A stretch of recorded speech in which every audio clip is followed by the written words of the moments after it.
The first tent I find is still zipped from the inside. That is the detail that makes me stop pretending this is just another bad Friday morning in Copper Ridge State Park. The nylon door is pulled shut, the rainfly is clipped down. 2 folding chairs sit by the cold fire ring with wet socks hanging over the backs. A blue enamel mug rests in the ash, half full of gray water.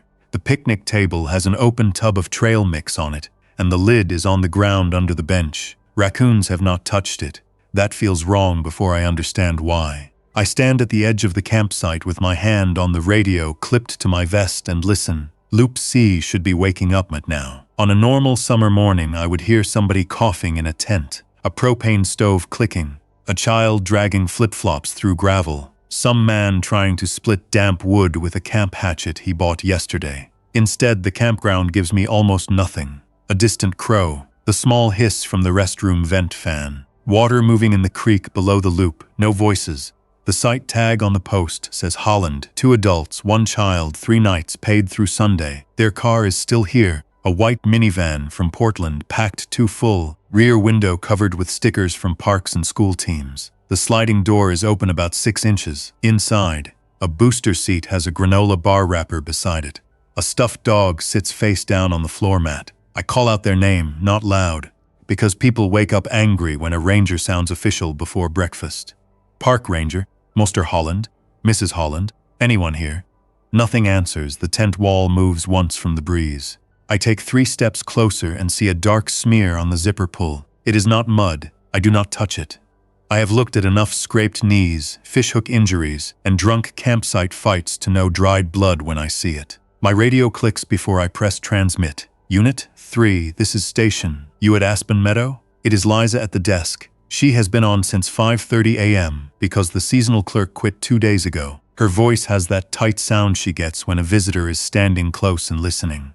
I am in Loop C, I say. Site C12 is occupied, vehicle present, no campers visible. Possible medical or missing persons. I am checking now, copy. Be advised, I have another complaint from Loop A. Caller says somebody walked through his site before sunrise and would not respond. He thinks intoxicated hiker. Same description from yesterday? Barefoot, dirty clothes, no pack. He said it was a woman, maybe late 20s. Caller hung up because his kids were yelling. I look down the empty road. The pavement curves between firs and lodgepole pine, past brown sightposts and bear lockers. Every fire ring has old ash in it. Half the sites have coolers locked inside the steel boxes. Half do not, even after every sign, every warning, every fine. I see no barefoot woman. I see no Hollands. Send Tom toward Loop A, I say. Ask him to keep eyes open for the missing hikers from Eagle Spur 2. There is a pause. Tom is still at the south entrance dealing with the line. People started arriving before 6. Some have no reservations. Some say the city campground south of Ellery closed overnight. That campground is private. I know. Everyone is telling a different version. I unzip the tent with 2 fingers inside a glove. I expect to find a sick person, a sleeping child. Maybe nobody. What I find is worse because it is ordinary at first. Seafing bags twisted, a phone charger plugged into a small power bank, a child's sweatshirt on the floor, a paperback opened face down, 1 hiking shoe inside the tent, 1 outside near the table. The back wall of the tent has a tear from the inside seam down to the floor, wide enough for a small person to crawl out. There is more blood on the floor fabric, not a lot. Enough the tent smells of damp clothes, old smoke, and something sour. I back out and stand upright. My boot touches the loose shoe and moves it half an inch. That tiny scrape across the gravel sounds too loud. This park has 84 campsites, 6 trailheads, 2 boat launches, 4 vault toilets, 1 visitor center, 1 maintenance yard, 3 seasonal rangers, 2 permanent rangers, 1 law enforcement ranger, and radio coverage that dies in the creek drainages whenever the weather changes. The nearest hospital is 43 miles down a 2-lane highway that loses cell service halfway through the canyon. I know every annoying weakness because I have worked around each one for 8 years. At 6:42 a.m., I still believe the day can be controlled if everyone does what I ask. That belief lasts maybe 9 more minutes. I find the first track behind the tent, where the ground drops through ferns toward the creek. It is a child's sneaker print, dragging at the toe, then an adult boot, then bare feet. The bare feet are not walking straight. The marks cut across the slope, slide in dirt, hit a root, keep moving. Nobody sane chooses that route to the restroom, the creek, or the trail. The forest floor is wet from last night's rain. It has held the mess in clear pieces. 3 people leaving fast, 1 person following badly, and something else I do not want to name yet. I follow only 20 yards. That is far enough to see the child's other shoe caught under a fern, and the brush bent toward the creek crossing. I stop there because I am alone, and because the radio already spits static when I turn my shoulder toward the drainage. Station, Unit 3, the reply breaks. Go ahead. I need law enforcement to Loop C. Possible assault, missing family. I am not entering the drainage alone. Copy. Ranger Bell is on the phone with County Dispatch. Deputies are delayed. There was a wreck outside Cedar Gate.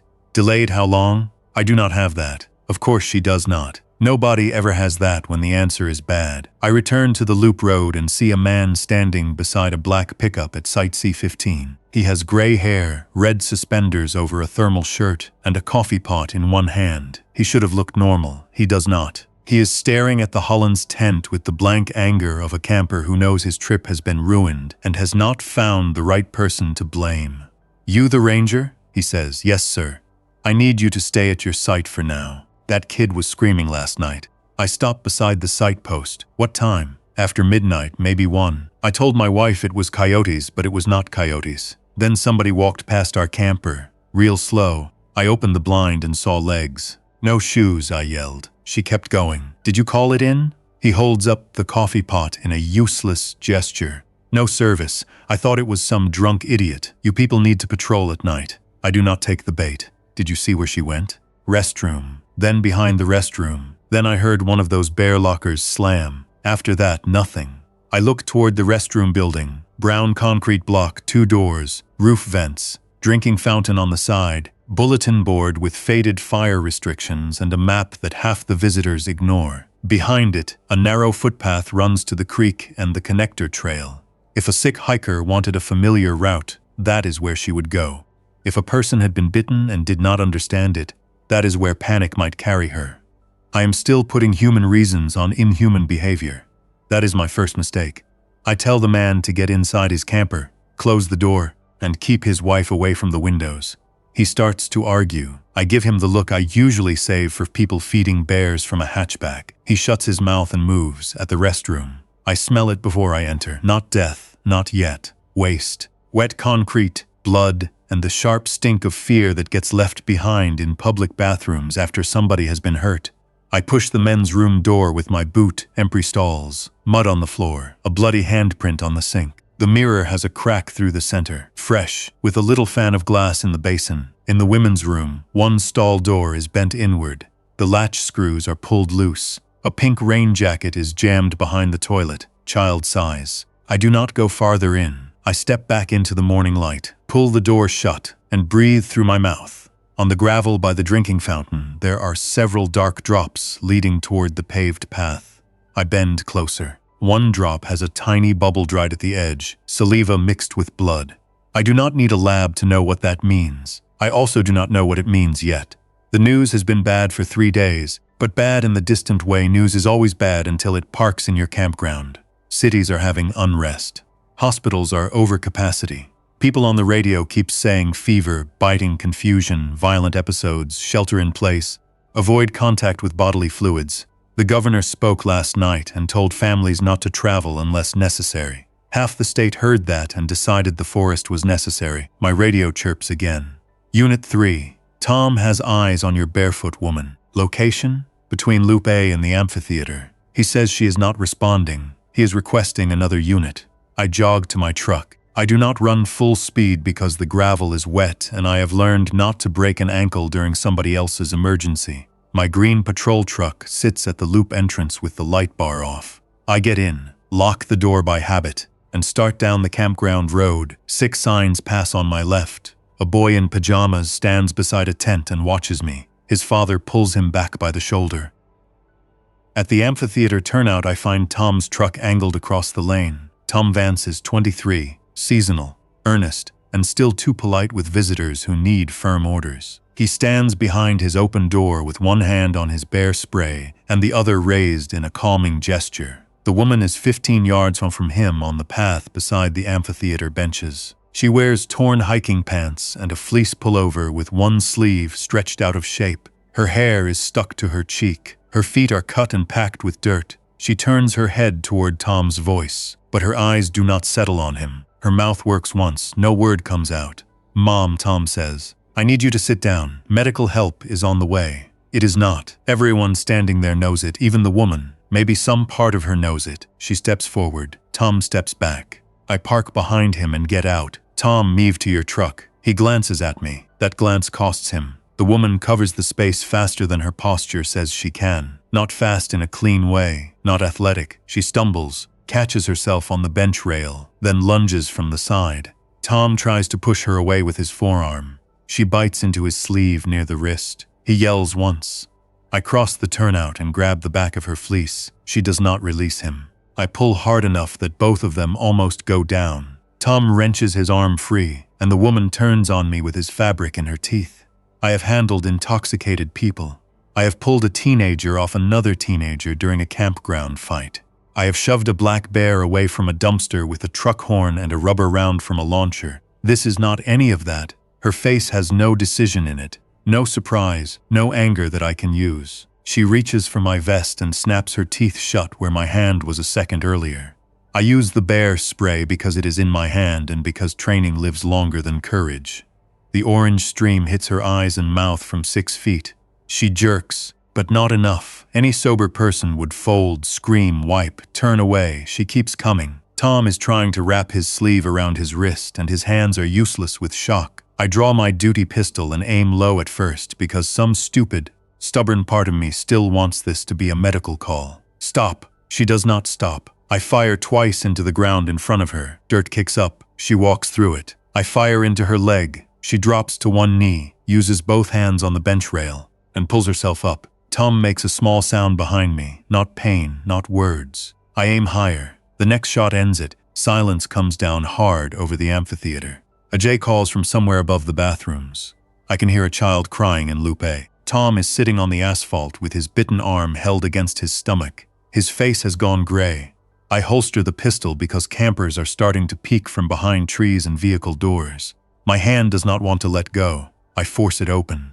"Tom," I say, "look at me. Keep pressure on it. She bit me." "I know. She bit through the sleeve." "I know." He starts to look at the body. I step between him and it.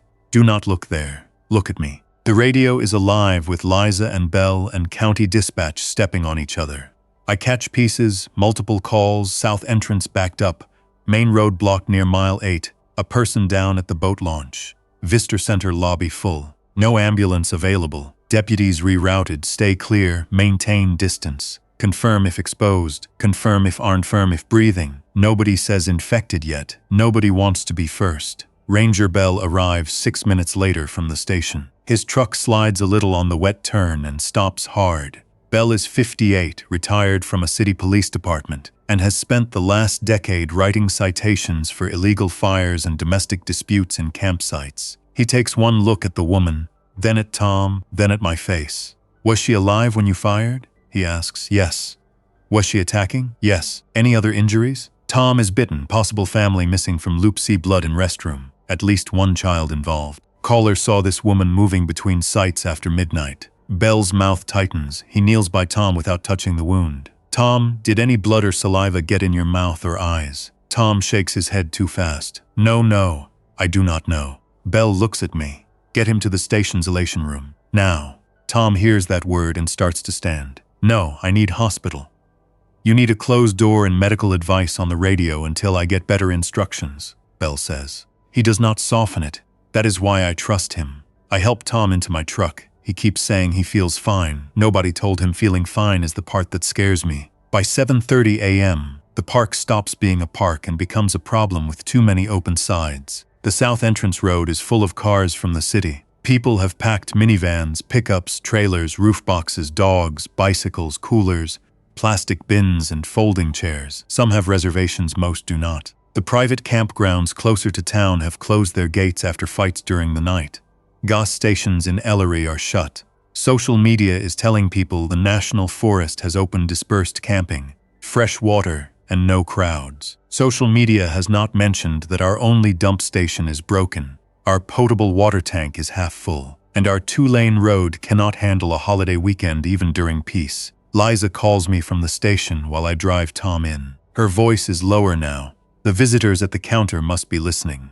Daniel, I have a woman here demanding a site because her husband says the hospital downtown is locked down. Belle told me to close the trailheads. I have no one to close them. Use the laminated closure signs from the fire cabinet. Put them in the lobby. Lock the back office. Keep everyone out of staff areas. Already done. There are people filming. Let them film from the public side. Do not argue about phones.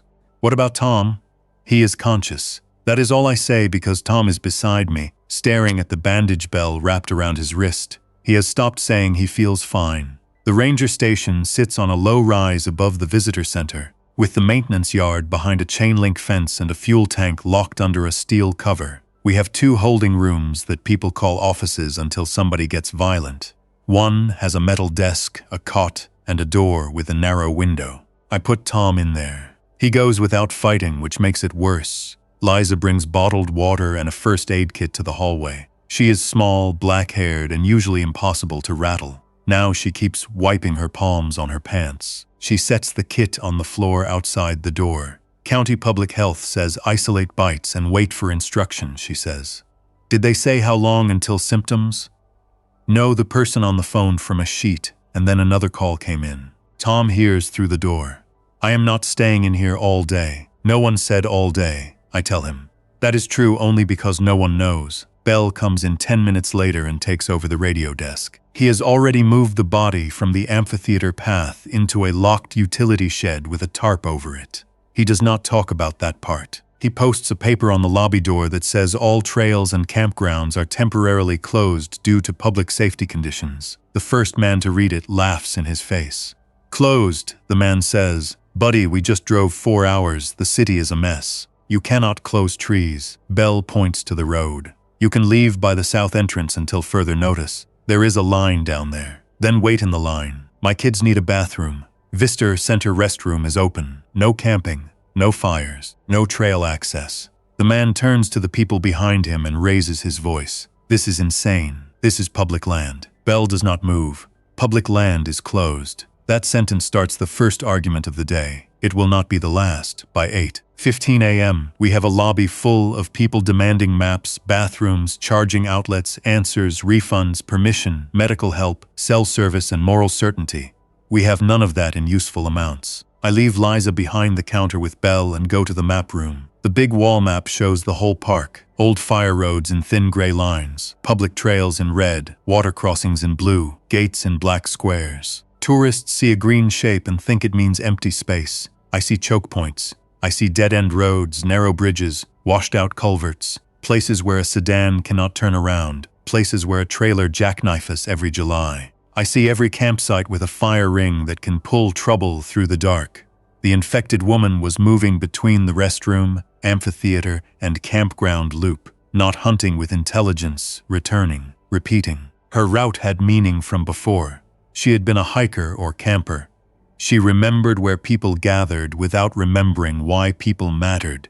The missing family went toward the creek crossing. Eagle Spur Trail has 2 crossings and then climbs to a ridge where phones get 1 bar on clear days. Yesterday afternoon, a hiking party reported a man standing in the middle of that trail with no pack, no water, and blood on his chin. Tom wrote it up as probable heat illness after a second caller saw the same man moving downhill near dusk. We sent a bulletin to County Search and Rescue. County had no teams available. We planned to check at First Light. First Light is here. We are already late. At 8:37 a.m., the first scream comes from the visitor center parking lot. I am out the back door before the radio finishes popping. The parking lot has cars angled across spaces, people unloading coolers, 2 dogs barking from inside a Subaru, and a woman standing on the hood of a sedan with 1 sandal missing. A man in a cycling jersey is on the pavement near the restroom sidewalk. Another man is bent over him. For 1 second it reads wrong in my head. Assistance, someone helping. Then the bent man lifts his face and his mouth is red. Belle shouts from behind me, back inside.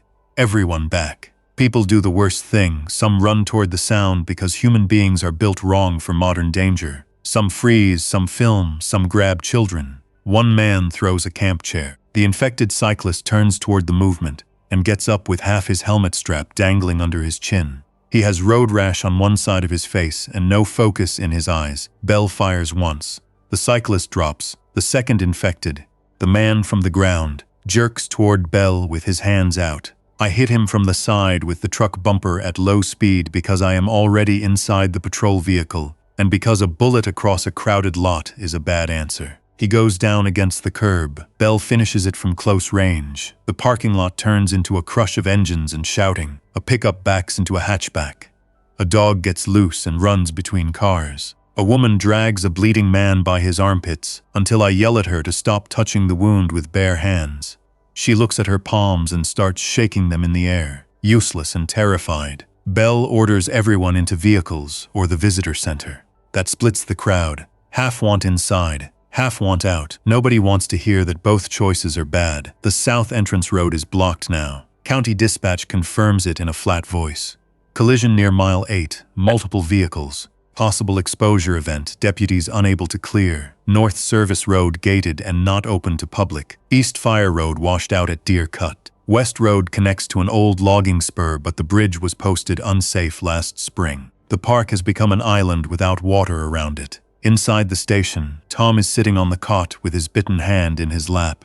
Sweat shines on his forehead. He says he is cold. The room is 72 degrees. Liza looks at me through the narrow window and does not ask the question. Bell answers it anyway. No one opens that door without me, he says. Tom hears him. I am right here. I know, Bell says. I am not one of them. No, you are Tom. And you are hurt. And we are going to be careful. Tom turns away from the window. He is 23. His mother still calls the station when he does not answer texts after shift.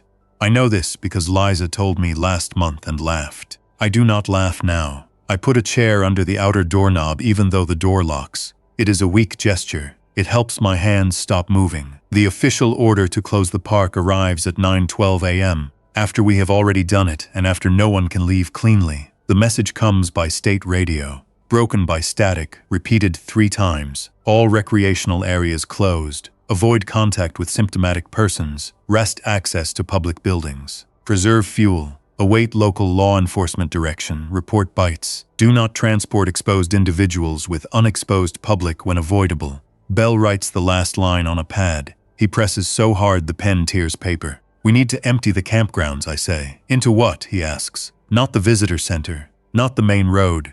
We need people out of tent spots before dark. He looks up. I point at the wall map. Fire rings are pulling them. Voices, smoke, food. That woman came back to the loop. The cyclist came into the lot. The Eagle Spur man came downhill along the trail. They are returning to routes. Bell watches me for several seconds. He is not dismissing it. He is weighing it against the other impossible things already true today. That is a big claim, he says. I know. You have proof? No. I have tracks, blood, 2 campground sightings, and a dead woman who ignored bear spray and a leg wound. Liza speaks from the desk without turning around. Lupe caller is back on the radio. He says people are outside his camper again. Bell takes the handset. This is Ranger Bell. Stay in your vehicle or hard-sided camper. Do not approach any person outside. Do not open your door for anyone who cannot answer clearly. What site are you in? The reply is swallowed by static. Then a man screams at someone to shut the door. Then the channel goes open and carries thumping sounds. A child crying, a woman yelling no, no, no. Bell keys over it with instructions. But the caller is not listening now. I grab the map binder and my truck keys. I am going to Loop A. Bell catches my arm. No, you are not going alone. We have minutes. We have 1 law enforcement ranger, 1 desk ranger, 1 infected seasonal in a locked room, 1 crowd at the visitor center, and you. Then I take volunteers with vehicles. That is not a plan. It is the start of one. He releases my arm because he knows I am right enough to be dangerous. I ask for people with high-clearance vehicles, full tanks, no exposed wounds, no children in the vehicle, and enough sense to follow instructions without arguing. 4 raise hands. I take 2. 1 is Carla Pike, off-duty county deputy, here with her father in a 5th-wheel trailer in Loop B.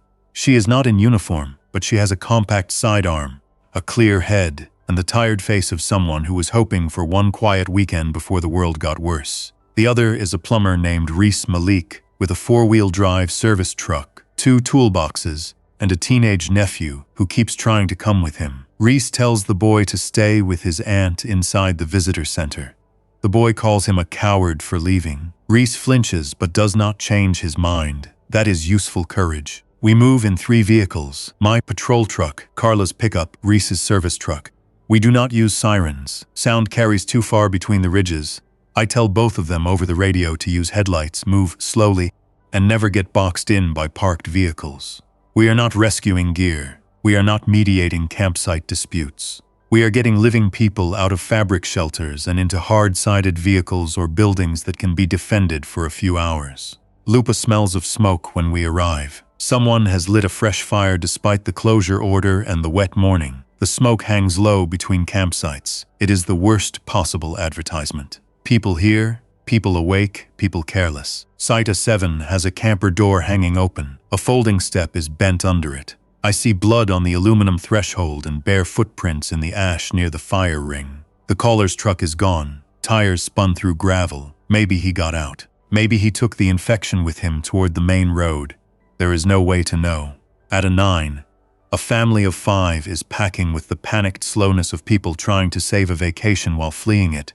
The mother is rolling sleeping bags. The father is taking lanterns from a tree. 3 kids stand beside the bear locker, each holding a pillow. Leave it, I tell him from the truck window. Get everyone in your vehicle now. No tents, no loose gear, no fire.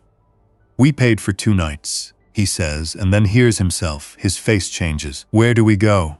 Visitor center for now. Stay in your vehicle in the lot unless directed inside. Wandering up. Doors locked. My wife's sister is in Loop D. What site? D4. I write it on my wrist with a marker because paper is already failing me. Go. Do not stop at restrooms. Do not pick up strangers on the road unless a ranger tells you. His wife looks at me hard when I say that. She understands the cruelty. She also gets the kids into the car. Carla clears the restroom with Reese behind her, not entering, just shouting from outside and listening. A man stumbles out with his pants unbuttoned and hands raised. He is pale and furious. He has no wounds. Carla orders him to his car. He calls her an obscene name, then sees her pistol and picks a better attitude. We find 2 more infected near the campground host site. One is a man in a fishing vest who walks in circles around a cold fire ring with an empty skewer in his hand. The other is a teenage girl in a camp sweatshirt, crouched behind a stack of firewood. The girl does not move until Reese says, "Miss?" Then she comes out fast and silent. Carla fires once, misses, swears under her breath, fires again. The girl drops against the woodpile. The man in the fishing vest turns toward the sound and starts for us. I put him down before he reaches the host picnic table. Reese vomits behind his truck. Carla watches the tree line with both hands on her pistol. I do not tell Reese to hurry. He wipes his mouth, spits, and gets back in the driver's seat. That is all I need from him. By 10:20 a.m., we have moved 26 people from Loop A and B. We have left 3 locked campers because no one answers and no sound comes from inside. Bell confirms the visitor center lot is over capacity. People are parking on grass. Lisa is rationing bathroom access, 5 at a time, because the restrooms cannot handle the crowd. A man tried to start a cooking stove under the covered entry. Bell took it away. The man threatened him. Bell handed the stove back with the fuel canister removed and told him to file a complaint when offices reopened. I hear Liza laugh once in the background, one sharp sound, then stop. The laugh matters. It means she is still with us. At 10:43 a.m., Tom starts shouting. We hear him over Liza's open mic, not words at first, just impact against the holding room door. Bell orders Liza to move away. She says she is already away. Another crash. The station radio picks up a chair scraping. Then Bell's voice, hard and close. Tom, step back from the door. Tom answers, but it is not language now. It uses his throat and none of him. Carla looks at me through her windshield. She heard it too. Reese has stopped his truck in the road and is staring at his radio. I press transmit. Bell, do you need assistance? No, stay on evacuation. A shot cracks through the radio speaker a few seconds later. Then another, then silence. Static fills the channel. Reese closes his eyes. Carla turns her truck toward Loop C without waiting for me to tell her. Tom was bitten at 6:57 a.m. He changed before 10:45 a.m. Less than 4 hours. Maybe the wound was deep. Maybe the woman had late-stage saliva. Maybe the timeline changes by person. We do not know. We only know enough to fear every bandage. That changes inspections. Every person leaving a tent has to show hands, arms, neck, and ankles from a distance. People hate it. People refuse. People cry. People call us fascists, idiots, cowards, murderers. One man rolls up his sleeve and shows an old tattoo scar with theatrical rage while his wife begs him to stop wasting time. A grandmother quietly removes her cardigan and shows a scrape from a cooler latch because she understands why I asked. I wave her through and remember her face because decency is becoming rare and I need proof it still exists. Loop C gives us the Holland site again. Still empty, behind the restroom. The tracks near the creek are worse now. More feet have crossed, not just the missing family. At least 6, maybe 9, some shoes, some bare. All moving toward the lower bridge where Eagle's Spur meets Creekside Trail. Carla kneels at the edge of the path. You are thinking about following. Yes. No. There may be people alive down there. There may be bitten people down there. There may be 10 of those things in brush. There may be a family hiding under the bridge waiting for help. Pick any version. We still have a full campground above us. She is right. I hate her for about 2 seconds and then I am grateful. We close Loop C with a chain across the entrance and a closure sign that will stop nobody determined. Reese uses his truck to push 2 picnic tables across the road behind the chain. That might stop a sedan long enough to make the driver think. It will not stop panic. Nothing stops panic except distance and luck. At noon, the heat comes up and brings out the smell of trash, toilets, smoke, and too many people. Copper Ridge is not built for this. The visitor center has 1 public water fountain and 2 restroom stalls. The campground spigots were never meant to fill every jug in the county. The dumpsters are already full from a normal week. Now people are opening coolers in the parking lot, feeding kids crackers, dropping wrappers, arguing about dogs, asking when the road will clear. Belle gathers the adults in groups of 10 outside the visitor center and tells the truth in pieces. The park is closed. The south entrance is blocked. The main road is unsafe. We have confirmed violent infected persons inside the park. Bites are dangerous. Anyone bitten or exposed to saliva or blood must report it. Do not hide injuries. Do not start fires. Do not cook. Do not shout. Do not go to any restroom alone. Do not walk trails. Stay with your vehicle group. We are working on movement options. A man in a Navy windbreaker raises his hand and says he is a physician. Belle asks if he has supplies. The man says no. Belle asks if he is willing to inspect wounds from 6 feet with a flashlight and gloves. The man says yes, then looks at his wife. She nods before he finishes looking. Good people still exist. They just have to be given a job specific enough to survive. The physician is named Dr. Aaron Feld. He becomes triage with a box of nitrile gloves from our cleaning closet, 2 flashlights, and a folding table outside the first aid room. He cannot treat much. He can sort. Sorting is ugly, but it saves more lives than comfort. A bitten camper from Loop B tries to hide a bandaged calf wound under mud. His friend says it was from a tent stake. Dr. Feld asks the friend to describe the stake. The friend cannot. Belle puts the bitten man in the old volunteer office with a locked door and a window that faces the parking lot. The friend calls Belle a monster until the bitten man starts crying and admits it happened before dawn near the restroom. That is when the pattern becomes public. Restrooms, fire rings, trail junctions, parked cars, creek crossings. The infected are not wandering randomly. They are returning to the places that mattered during their last normal hours. The woman from the amphitheater had probably used the restroom and walked to a program there. The cyclist came back to the visitor center because he had started there or crashed there. The fishing vest man circled a fire ring because food and voices were there. The camp sweatshirt girl hid by firewood because camp chores lived somewhere in the broken part of her brain. I stand over the wall map with Belle, Liza, Carla, Reese, and Dr. Feld. The visitor center air conditioning cannot keep up with the bodies inside, so the room smells of wet clothes, sunscreen, fear, and burned coffee. Kids sit under the exhibit panels with phones that cannot connect. The stuffed bobcat in the corner has a toddler's blanket over it because the toddler was scared of the glass eyes. It is such a normal, stupid detail that I almost lose my temper at the whole room. We cannot hold here after dark, I say. Bell rubs both hands over his face. I know. Lights, bathrooms, cars, people talking. Every infected on the main campground side will drift here. South Road might clear by evening. Liza shakes her head. County says no. Dispatch heard more calls from the line. People are out of vehicles. Some went into the trees. Deputies pulled back to the highway junction. Carla says that means no rescue through the front. No one argues. I point to the gray line north of the maintenance yard. Old Ridge Service Road, locked gate behind the fuel shed. It climbs above the creek, cuts behind the closed group camp, and reaches the winter maintenance cabins at Pine Saddle. Liza leans closer. That road is not on the public map. Good. Bell studies it. Condition? Rough but passable for high-clearance vehicles. Not trailers, not low sedans. 2 creek dips, both shallow unless rain hits again. 1 narrow shelf past the old quarry. Gate at the far end has a combination lock. Cabins are basic. Wood stove, hand pump, pit toilet, radio repeater shed half a mile above. No public access. How many people can it hold? Dr. Feld asks. Comfortably? 12. The room waits. Uncomfortably, I say.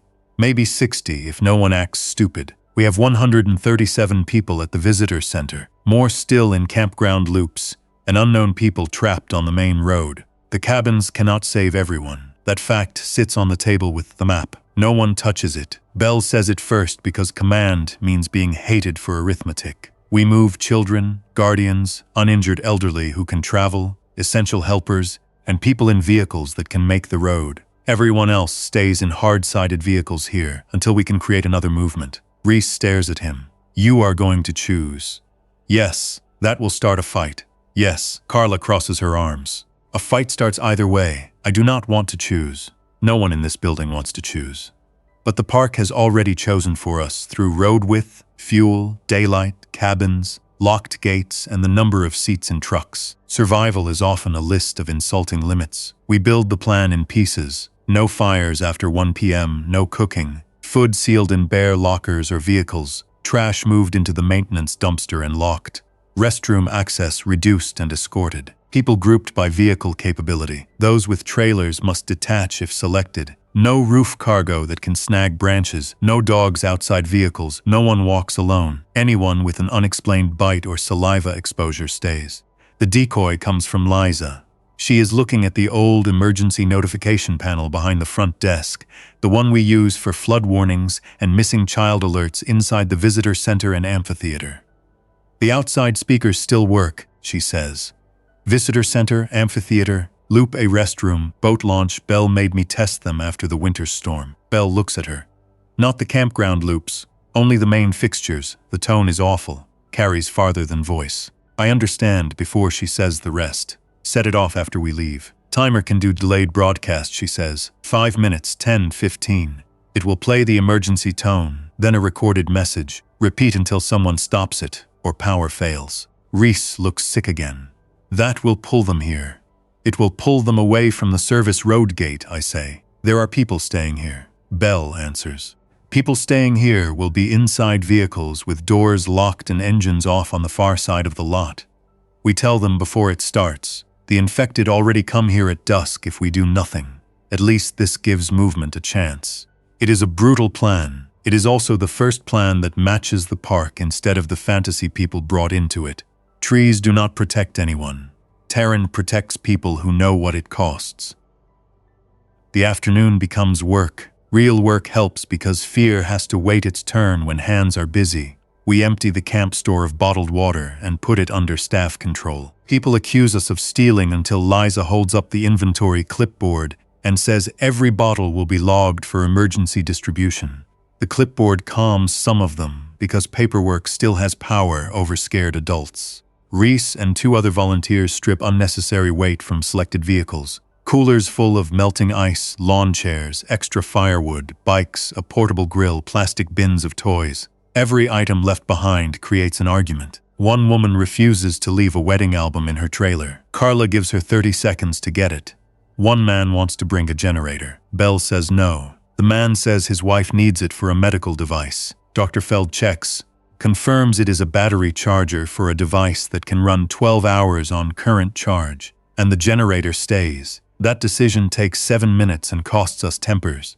It is still better than a generator engine on a quiet service road. I drive back to the campgrounds twice more before 3 p.m. Not deep, not heroic, just enough to sweep the obvious loops with a loudspeaker. The park is closed. If you can hear this message, return to your vehicle.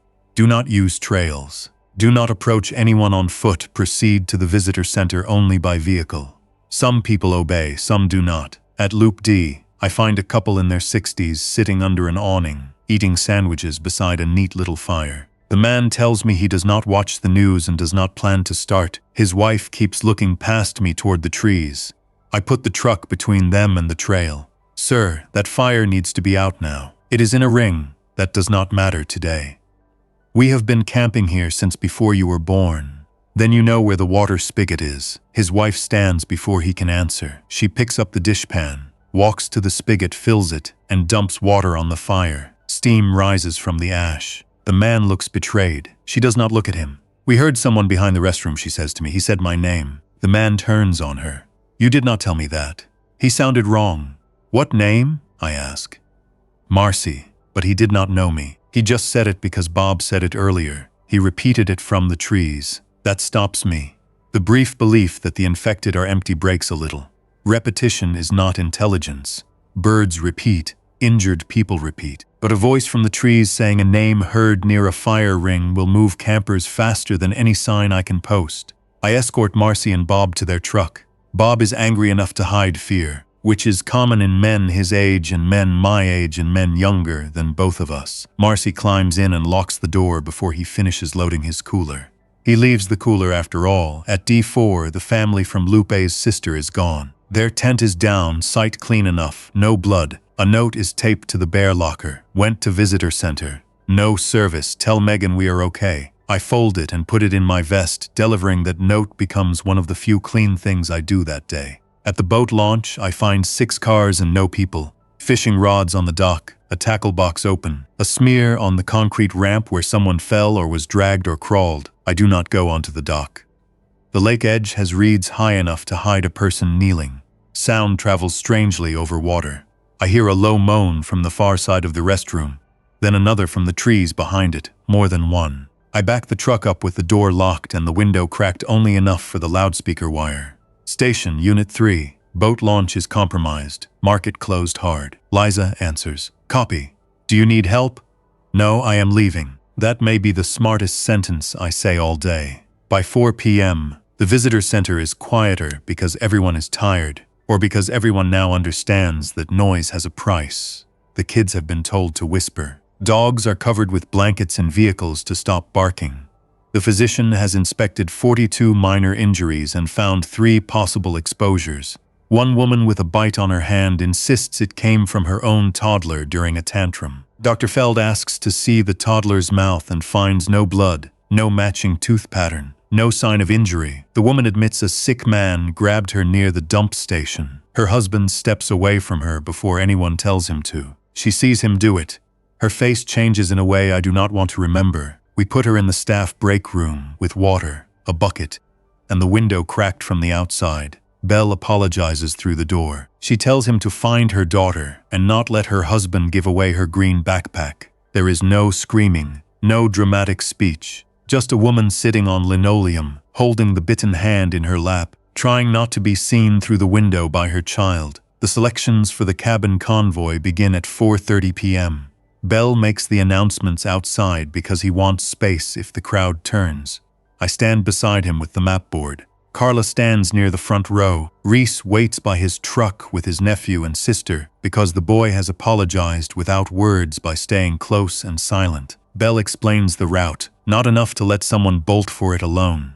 Enough to make the chosen drivers understand risk. High clearance only. No trailers. No stopping except command. If a vehicle breaks down and blocks the road, passengers transfer if possible. If not possible, that vehicle stays. He does not say the rest. Everyone hears it. The first wave list has 58 people. Children and guardians, Dr. Feld. Liza, because she can run the repeater and medical logs. Reese, because his truck has tools and he listens. Carla, because Belle says she is going, and she does not argue in front of people.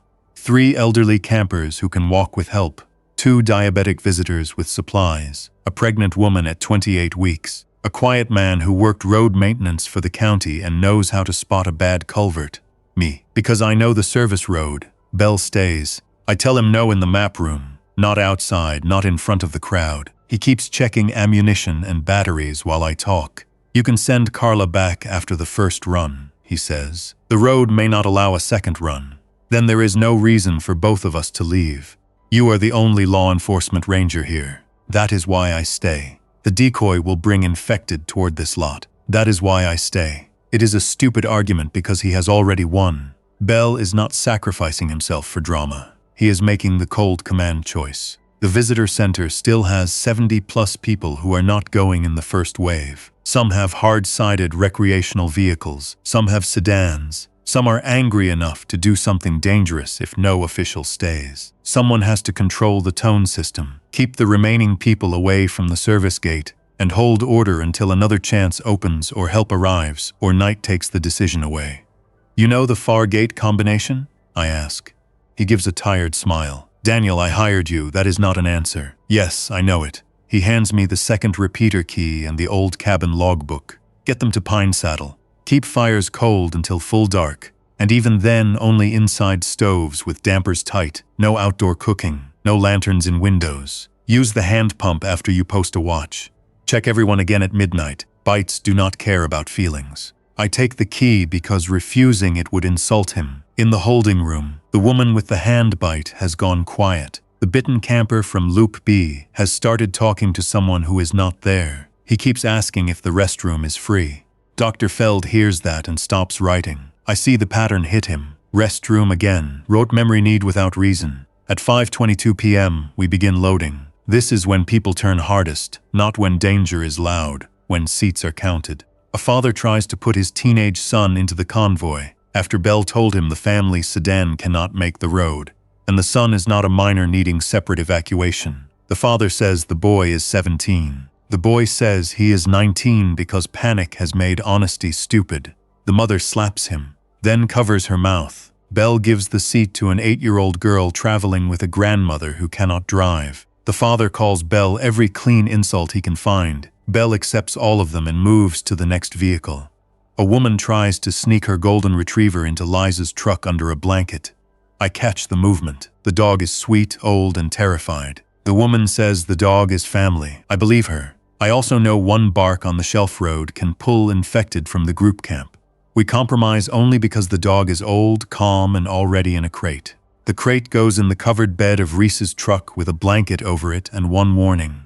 One barking fit and the truck stops nowhere until safe. The woman cries into the dog's fur without making noise. That is the kind of discipline that keeps her seat. A man with a lifted truck offers $5,000 for a place in the convoy. Bell asks if he has children. He says no. Bell asks if his truck has fuel. He says yes. Bell tells him he can follow orders and carry 2 selected passengers or stay. Money dies fast when no one can spend it. The man takes 2 passengers and shuts up. At 5:48 p.m., the first infected reach the edge of the visitor center lot in daylight. Not a crowd, 4 at first. One in a park volunteer shirt, one in swim trunks, one older woman with a visor, one man in a torn city office shirt. They come from the main roadside, moving between stopped vehicles. The remaining public sees them before Bell can hide it. The lot tenses. A child starts to cry. The infected turn toward the sound in uneven pieces. Bell raises his rifle from behind the stone planter and fires measured shots. Carla joins him. I hate every sound because each shot is a dinner bell to the forest. But if they reach the loading line, the convoy dies before it starts. 2 more infected appear near the picnic area. Then 3 from the restroom path. The emergency tone has not started yet. This is just the park collecting its own mistakes. Move now, Bell says into the radio. Convoy move now. The service gate is behind the maintenance yard, screened from public view by a stand of cedar and a green metal fence with privacy slats. I lead with my patrol truck. Liza rides beside me with the cabin logbook and a clipboard full of names. Her hands shake only when she is not writing, so she keeps writing. Behind us are Reese's service truck, Carla's pickup, the lifted truck with passengers, a county road maintenance pickup, 2 4-wheel drive sport utility vehicles, and one old van that should not be on the list but has new tires, high clearance, and a driver who used to guide rafting trips. That is not a guarantee. It is enough. Bell opens the gate himself. He has the chain off before I stop. He looks at me once through the windshield. No speech, no hand on the glass. He swings the gate wide and points up the road. I drive through. In the mirror, I see him close the gate behind the last vehicle and wrap the chain without locking it. He wants Carla to be able to come back, or he wants himself to have the option. Then he turns toward the visitor center, where the first warning tone begins to pulse from the outside speakers. It is a harsh rising tone, followed by 3 flat beeps, then Liza's recorded voice from an hour earlier. Emergency notice. All visitors remain inside vehicles or designated buildings. Do not approach persons on foot. Do not use trails. Await ranger instruction. The message repeats. The sound rolls through the trees, bounces off the visitor center wall, and travels down toward the amphitheater. It is ugly and official and impossible to ignore. Behind us, in the public part of the park, infected heads turn toward it. The service road climbs hard in the first quarter mile. It is not a road to anyone who does not know it. 2 gravel tracks with grass in the center. Alder branches brushing both sides. Water running in shallow ruts from last night's rain. My truck knows it. I keep speed under 15 miles per hour because speed breaks axles and confidence kills drivers on roads built for maintenance crews. Convoy, this is Unit 3, I say. Lights on low. Keep 2 car lengths. No horns. If you stop, call it before you stop. If you see anyone on foot, you do not stop unless I say stop. A woman's voice answers from the old van. What if it is a kid? The whole convoy hears the question. I keep my eyes on the road. Call it in. Do not stop unless I say stop. No one likes the answer. Good, no one should. The first creek dip comes at 6:07 p.m. Usually it is nothing, a concrete ford with 6 inches of water and moss on the edges. Today 3 infected stand in it. 2 adults and 1 young man in a kayak helmet. They are turned downstream, not toward us, until the lead truck tires hit loose gravel. Then all 3 turn. I stop before the ford. Stopping is bad. Driving into them with water-hiding footing is worse. Carla's voice comes over the radio from the 3rd vehicle. I can clear. No, I say. Hold. I inch forward and use the truck's push bumper. The first infected reaches the hood, hands sliding on wet metal. I keep rolling, slow and steady, until he goes under the bumper and disappears below the front edge. The truck rises slightly, drops, and I keep moving. The second hits the passenger side and smears mud across Liza's window with both hands. She does not make a sound. The 3rd grabs at the mirror, loses grip, and falls into the creek. I do not look back until all 4 wheels are climbing the far bank. Convoy, pass one at a time. Stay center. Do not stop in water. Reese comes through next. His service truck shoves the 2nd infected aside. Carla stops just long enough to fire down through her open window at the one still moving in the creek, then rolls on. I want to tell her not to waste shots. I do not. The vehicles behind make it. The old van scrapes its rear step on the concrete lip but keeps moving. Liza marks the time on the clipboard. That was from the boat launch. Maybe. They came to the crossing. Yes, because people crossed there. I nod. Or because water sound masked people there before. Or because the helmet guy remembered carrying a kayak. We do not know. She writes anyway. Not knowing is still data if you label it honestly. The road narrows past the old quarry. On the left, the hill rises steep and crowded with brush. On the right, the shoulder drops through loose rock to a drainage full of deadfall. This is the place Bell worried about. It is also where public drivers would fail if we had printed the route on a map. Halfway across the shelf, the lifted truck stops. I hear brakes, then a hiss over the radio. The convoy compresses despite every instruction. I pull forward to the next turnout and stop with my jaw locked. Report, I say. The driver of the lifted truck answers. His name is Grant. I remember because of the money offer. Passenger is freaking out. He says he saw someone in the trees. Is your vehicle disabled? No. Then move. The passenger transmits from another handheld before Grant can. It was my wife. I saw my wife. The channel goes silent. Bell warned us this could happen. Every group has someone left behind, separated, missing, or already dead. The forest can produce any face if a person wants it badly enough. It can also hold the real person. That is the trap. I get out with my rifle and walk back along the shelf, staying close to the uphill side. Carla gets out too. I signal her to stay by her truck. She ignores half of that and comes 15 yards forward. Good enough. Grant's passenger, a thin man in a yellow rain shell, has his hand on the door handle. Grant is holding his wrist with one hand and the steering wheel with the other. Open that door, and you are out of the convoy, I say. The man stares through the side window into the brush. She was in Loop B. She was supposed to be behind us. I saw her jacket. What is her name? Donna. From the brush above the road, something makes a sound, not a clear word. 2 syllables, rough and wet. Da-na. Every person within hearing stops moving. The man in the rain shell starts crying without covering his face. That sound is not his wife. It is a shape made from noise. Maybe an infected person heard him say her name. Maybe his wife is infected now, and some part repeats what mattered. Either way, the answer is the same. Drive, I tell Grant. The man grabs for the lock. Grant hits the gas. The truck jumps forward. The passenger slams against the seat and screams at him. The convoy moves again. Above us, brush breaks. I see a woman in a red jacket stumble between trunks, too far uphill to reach the road before we pass. Her face is wrong. I do not tell the man in the yellow shell what I saw. He already knows enough. At 6:44 p.m., the second creek crossing gives us our first vehicle loss. The old van enters too far right. Its front wheel drops into a scoured hole beside the ford. The rear end swings, the driver overcorrects, and the van settles with a hard metal knock that I feel in my teeth from 30 yards ahead. Water pushes against the passenger door. The engine stays running, but the front axle is pinned. The driver comes over the radio, voice thin. I am stuck. I stop the convoy on the far side, angled to keep a path open. Everyone stay inside. Reese, Carla with me. Bring tow strap. No one else gets out. The forest is dimmer now, not dark, not safe. The emergency tone from the visitor center is faint behind us, still repeating through the ridges. It has done its job so far. But sound pulls in both directions when terrain bends it. We need minutes. The road gives us seconds. Reese hooks the tow strap with practiced hands. He does not need instructions. That is why he is here. Carla watches the upstream brush. I watch the van windows. Inside are 6 people. The rafting guide driver, a grandmother, 2 kids, the pregnant woman, and Dr. Feld. Bad math, very bad. Water reaches the lower door seam. The pregnant woman has both hands on the dash and is staring straight ahead. Dr. Feld is talking to the children, making his hands visible, keeping them from unbuckling. Good man, the first infected appears downstream, walking in the creek, then another behind it, then movement on the near bank.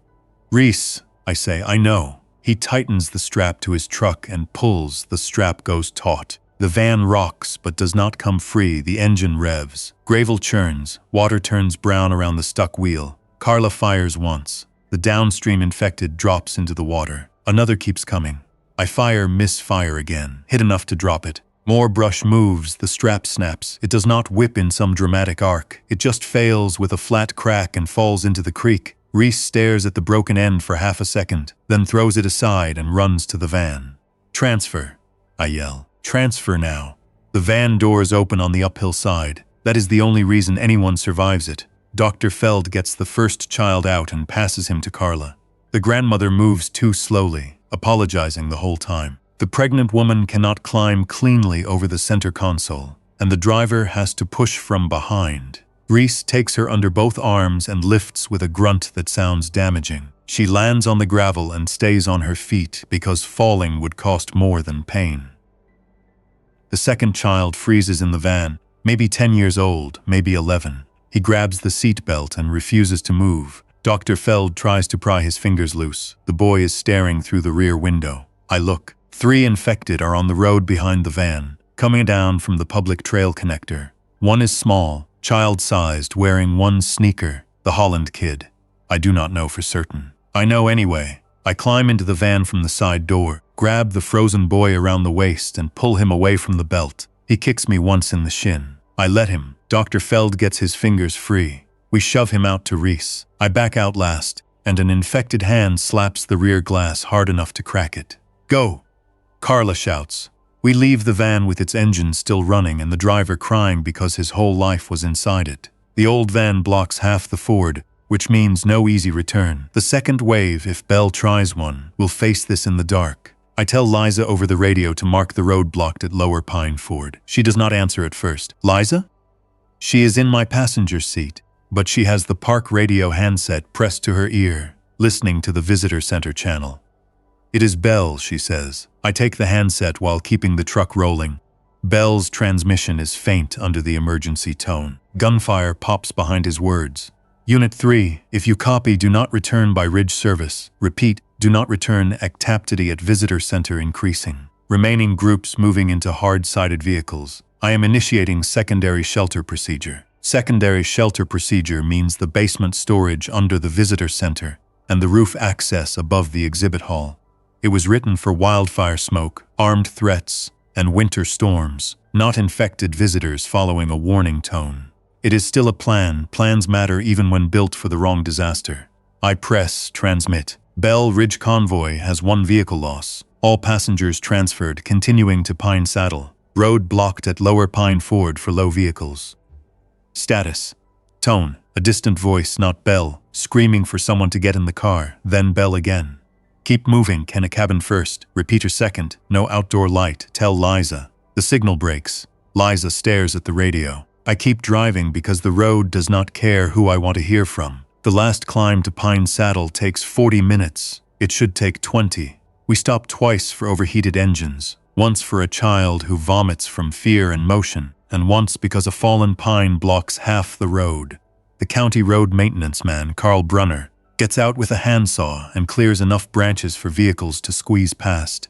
He works with steady, furious efficiency. His wife is not in the convoy. He has not mentioned her once. The cabins appear just before full dark. 3 low wooden buildings set back from a gravel turnaround, with a locked equipment shed, a hand pump, a pit toilet, and a radio repeater shed up the hill beyond a cable gate.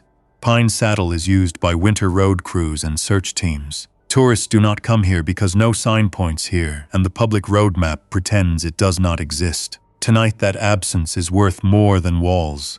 I unlock the first cabin and get hit with the smell of old wood, mouse droppings, cold stove ash, and dust. No one complains after the first breath. Complaining would require hope for comfort. We are past that. Inside quietly, I tell everyone. No lights in windows, blankets over glass. Food stays sealed until we sort. Water team waits for escort. No fires yet. A man says it is getting cold. It is 61 degrees. My kids are freezing. Your kids are scared. Put dry layers on them. He looks ready to argue, then sees my face and goes inside. Liza sets up the registration table on an overturned crate. Dr. Feld starts a second inspection under a hooded flashlight, checking for bites from the transfer. Carla posts armed watch at the road entrance with Grant, who is trying hard to be useful after the Shelf Road incident. Reese checks the cabins for tools, stove condition, mouse damage, and anything that can become a barricade without tearing the place apart. The old dog in the crate does not bark once. I silently forgive it for being alive when others are not. The hand pump works after 6 hard pulls. Brown water comes first, then clear enough water. We still treat it with purification tablets from the cabin cache, because Jardia does not pause for apocalypse. The cache has less than the old inventory claimed. 2 boxes of tablets, 9 wool blankets, a dented cookpot, a first aid kit with expired ointment, a bundle of candles, 3 headlamps with weak batteries, a coil of rope, and 12 cans of soup left by a road crew despite policy. People see the cans and brighten. I shut that down fast. That is emergency food for medical cases and children, I say. Nobody opens anything until Liza logs it. A teenager mutters, "Of course." His mother grabs his sleeve and whispers into his ear, with such intensity that he goes pale. Good pancreas can say what rangers cannot. At 8:18 p.m., Dr. Feld finds a problem. It is not a full bite. It is a scrape on Grant's passenger, the man in the yellow rain shell. His name is Owen. The scrape is on the inside of his forearm, shallow red, with 2 curved marks near the edge. It could be from the truck door. It could be from fingernails. It could be teeth through fabric. In daylight at the visitor center, he passed inspection. On the Shelf Road, he fought Grant over the door. Maybe it happened then. Maybe earlier. Maybe when his wife Dana reached the truck before anyone saw. Owen says no. Over and over. No. No. That is from the seat. I hit the seat. Dr. Feld looks exhausted. I cannot confirm a bite. Carla says, "Can you rule one out?" No. Owen hears the answer and tries to leave the table. Grant blocks him. Owen shoves Grant in the chest and says he is not getting locked up because people are scared. Several people stand. The cabin shifts toward violence.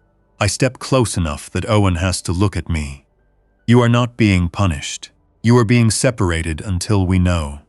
You do not know anything. You are right. That stops him more than denial would. I continue. We do not know enough. That is why we are careful. You get the equipment shed with blankets, water, and a lantern turned low. Door stays latched from outside, window stays open for air. Dr. Feld checks you every 30 minutes. If you stay clear through morning, we reassess. What if I say no? Carla answers from behind him. Do not. Owen looks around for support and finds people looking away. That breaks him, not fully. Enough. He goes to the shed with Grant walking behind him and me walking behind Grant. Inside the shed, there are snow shovels, traffic cones, an empty fuel can, old chains, and a wooden platform. Reese clears the sharp tools out before Owen enters. Owen sits on the platform and puts his face in his hands. She was on the hill, he says. I saw someone in a red jacket, I tell him. Was it her? I do not know. Do not do that, Ranger answer. I stand in the doorway. The sky behind the trees has gone dark blue, then almost black. The visitor center tone is no longer audible. That absence feels worse than the sound. I think it was her, I say. Owen nods once. Okay. I close the shed door and latch it. I do not lock it with the padlock. I slide a shovel handle through the outside brackets. It will hold if he becomes weak and confused. It will not hold if a healthy, terrified man fights hard. That is a compromise between mercy and survival. I hate it, so it is probably close to right. At 9:05 p.m., we get Bell again through the repeater, but only because Liza climbs halfway up the hill with me and keys the portable unit near the shed. The main repeater has power from a battery bank that still shows charge. Thank God for maintenance habits no tourist will ever thank. Bell's voice is faint but clear enough. Pine Saddle. This is Station. Liza closes her eyes before she answers. Station Pine Saddle. We copy. Status. 58 arrived, 1 vehicle lost, no casualties confirmed during transfer. 1 possible exposure isolated. Cabin secured, water source active, no fires. What is your status? Long pause. I can hear distant thumps behind Bell, or maybe interference. Visitor center holding, parking lot compromised. Remaining people split between basement, roof, and vehicles on east side. Tone system failed at 8:40 p.m. Undroll number infected around building. County not entering park before morning. Liza presses the handset to her forehead for 1 second, then transmits. Do you have injuries? Yes. She waits. He does not expand. Bell says, do not send anyone back tonight. Mark Lower Ford blocked. If North Ridge remains clear at dawn, consider moving small party to repeater over, look for signal to state aviation. Keep cabin dark. No outdoor fire rings. They are following sound and old use areas. Your location is clean because public never used it. Keep it that way. I take the radio. Bell, do you have an exit plan? Working on one. That means no. Bell. Daniel, do your job. The channel clicks off. Liza and I stand on the hill in the dark, saying nothing. Below us the cabin windows are covered. Only tiny lines of light show near blanket edges. People whisper inside. A baby fusses and gets quiet. Someone coughs once and is shushed by half the room. The forest around Pine Saddle is not peaceful. I refuse that thought. It is active. Needles drip from earlier rain. Small animals move under brush. The hand pump ticks as metal cools. The road settles under parked vehicles. Far off, lower in the park, one faint sound rises and cuts off. Human or not, I cannot tell. I do not try to guess. Guessing fills dark spaces with nonsense. At 10:30 p.m., Owen asks for water. His voice is still his. Dr. Feld checks him from outside the shed window. No fever he can measure with the cheap thermometer. No confusion, the scrape is red but not changing. Owen apologizes to Grant, who stands 6 feet away and says, Morning first. That is accepted. At 11:15 p.m., the pregnant woman, Nicole, starts having contractions. Not full labor, Dr. Feld says, probably stress and dehydration. Probably is not a plan. We put her in the smallest cabin with her husband, Dr. Feld, Liza, and 2 women who have had children and volunteered without making a show of it. Water gets boiled on the wood stove only after Reese rigs a stovepipe damper check and I approve a small fire. No smoke outside if the draft works right. We keep the cabin dark and feed the stove tiny pieces of split wood from the indoor box. Outdoor woodpile stays untouched because chopping travels. A man complains that Nicole gets heat while his children are cold. Carla tells him his children are welcome to sit quietly in that cabin if he stops talking. He stops talking. Midnight inspection finds no new bites. It finds blisters, scraped hands, a sprained wrist, 1 fever from a child who had been sick before arrival. and an old man with blood pressure pills left in a trailer at Loop D. His daughter asks if we can go back for them. Nobody laughs. Nobody says no immediately. Dr. Feld asks how many pills remain in his pocket case. 2, that gives us 1 day. The daughter nods and turns away because tomorrow has become a place where impossible errands wait. At 1:20 a.m., the road watch hears movement. Carla wakes me by touching my boot, not my shoulder. Smart. I sit up from the cabin floor with the map still under my hand. Around me, people are packed shoulder to shoulder in sleeping bags, coats, and borrowed blankets. The air smells of damp socks and unwashed bodies. No one sleeps deeply. Every whisper changes the room. Road, Carla says. I follow her outside. The cold finds the sweat under my shirt. The moon is behind clouds, but the gravel road shows pale enough between trees. Grant is at the first vehicle with a flashlight off in his hand. Reese has a tire iron. I want to tell him that is too close a weapon for this. I do not because he knows and because choices are limited. We listen. A scrape. A pause. Another scrape. Not footsteps exactly. Something dragging on gravel. Carla raises her pistol. I put a hand down, palm flat, wait. The sound comes again, then a low voice. Help. Grant sucks in air through his teeth. Carla whispers. Do not answer. The voice comes again closer. Help, please. It is male. Older horse. It could be a living man. It could be an infected person repeating the last word heard from someone who died near him. The road curves 50 yards below the cabins. We cannot see the speaker. If we shine light, anything down there sees us. If we answer, anything down there hears exactly where we are. I crouch by the lead truck and key the radio at the lowest volume. Road watch to cabins, everyone silent. Cover children's mouths gently if needed. No lights. The cabin goes dead quiet behind us. The voice moves closer. Please help. Then a second sound joins it. Feet. More than one set. Slow, uneven, coming uphill. Route memory should not bring them here. Public never comes to Pine Saddle. But the van blocked the ford. We made noise. We fired shots. We transferred people. We left a running engine. The infected did not need to know Pine Saddle. They only needed to follow the last disturbance far enough to find the road. I signal Carla left. Reese back, Grant inside. Grant resists until Carla points at the cabin with 2 fingers. He goes good. We let the first figure reach the edge of the turnaround before we act. It is the older man from the blood pressure pills. For one terrible second, I think he somehow left the cabin. Then I remember he is inside under a blanket. This is another older man, face slack, jacket torn, one hand dragging a collapsed trekking pole. The word help leaks out of him again without aim. Behind him are 4 more. Carla fires suppressed? No, we do not have suppressors. Every shot will carry. But letting them reach the vehicles is worse. I fire first, controlled close. Carla fires after me. Reese does not move. The 5 infected go down in the road within 10 seconds, but those 10 seconds are loud enough to damage the night. From inside the nearest cabin, a child starts crying. The mother clamps down on the sound fast, not cruel, necessary.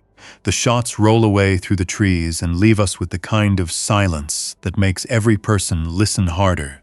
I send Reese and Grant to drag the bodies off the road with gloves and ropes while Carla covers them from behind a truck door. We do not bury anyone. We do not have time and the ground is too rocky. That sounds cold until a person has to choose between a grave and 50 living people waiting in wooden cabins. At 2:40 a.m., the possible exposure in the shed changes. Owen stops answering. Dr. Feld starts repeating his wife's name and throws himself against the door hard enough to bend the latch. The scrape on his forearm has darkened around the edges. Dr. Feld does not call it a bite because he cannot prove it. He calls it exposure through broken skin. That is enough. Carla ends it when the door starts to fail. Grant watches from the truck and does not look away. Afterward, Dr. Feld tells the cabins the truth in plain words. Bites are not the only thing to fear. Saliva in a cut may be enough, and shame will kill more people if anyone hides an injury. No one argues this time. Before dawn, Liza and I climb to the repeater shed with Carla covering the trail behind us. The old battery bank still has charge. Liza patches the portable radio through and calls county, state parks, Forest Service, and any aircraft channel that might hear a ridge transmission. Most channels answer with static or recorded warnings. On the 3rd full repeat, a state police aircraft answers from the valley. Liza gives our location, survivor count, injuries, blocked roads, and exposure risk without wasting words. I add the part that sounds wrong until a person has seen it. Do not stage survivors at campgrounds, fire rings, restroom buildings, trailheads, parked car lines, or creek crossings. Those places are drawing infected back again and again. The aircraft cannot land at Pine Saddle because the trees are too tight and the slope is bad. County crews are trying to open the North Ridge access from Mill Creek Road, but a damaged culvert and abandoned cars are slowing them. Earliest contact is after dawn if the bridge holds. While Liza copies the message, I look south through a gap in the timber. The visitor center is hidden by distance, but a low orange flicker shows near the parking lot. The emergency tone still breaks through the park radio. In warped pieces, Bell does not answer. Nobody says what that means. Liza keeps her face turned toward the antenna mast until her voice steadies. We move the group at first gray light. No breakfast, no speeches, no searching abandoned bags. Water is filled and counted. Children ride. Medical cases ride. Everyone else walks between vehicles. Reese strips loose gear from the trucks. Carla checks each driver and says the same thing at every window. No horns, no sudden stops, no picking up anyone on foot unless I give the order. A woman asks about the people still at the visitor center. Liza answers before I can. State knows. We do not have a safe route back. The woman hates the answer, so do I. It is still the answer. The North Service Road is quieter than the road we used during the night. I walk ahead of the first truck with the map folded in my vest and the rifle held low. Twice I find tracks crossing the road, one barefoot and one with a dragging boot heel. Both head toward the public trail, probably pulled by the broken tone in the valley.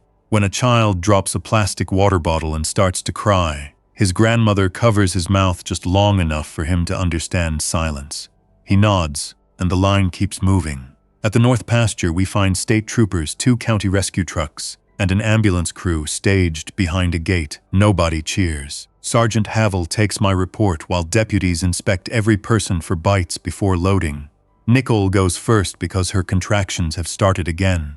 The feverish child goes next, marked by Dr. Feld as a normal fever but watched anyway. The old man without blood pressure pills gets medication from a paramedic. Reese's nephew refuses to leave until Reese climbs into the same truck. I count the living twice before the first vehicles pull out. The number is smaller than the number that came to the park and larger than the number I expected after midnight.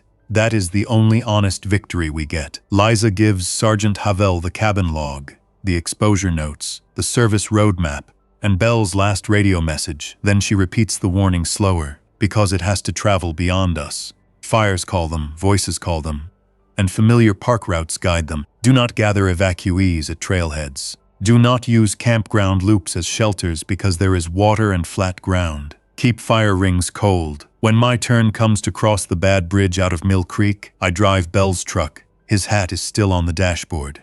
Liza sits beside me with his folded note in her pocket and the radio in her lap. Halfway across, the park channel catches one last piece of the emergency tone from the visitor center.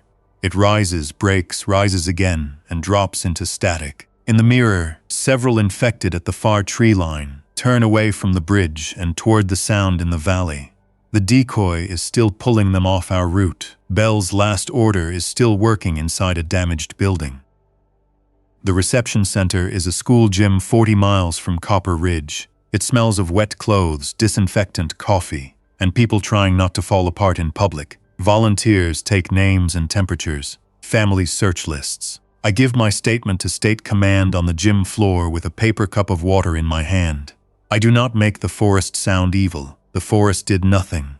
The danger came from people treating distance from the city as safety, from fires that marked living camps, from weak roads, weak radios, and rules that arrived too late. Near dawn, Liza finds Megan from Loop A and gives her the note I carried from D4. Megan reads it once, folds over it, and sits down with her kids pressed against both sides of her. That small delivery feels cleaner than anything else I do in those hours. Later, the park channel goes silent for good. No tone, no bell, no visitor center message, just static. I step outside with a fresh map of Copper Ridge and a red pen. Command needs routes marked before the next teams go in.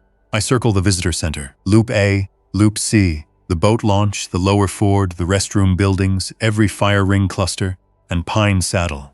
My hand stops at the service gate where Bell closed the chain behind us. I let myself see him there for 1 second. Then I mark the gate and keep going, because the map has to be useful to the living. The red pen runs dry. I take one and keep marking the places the park failed them.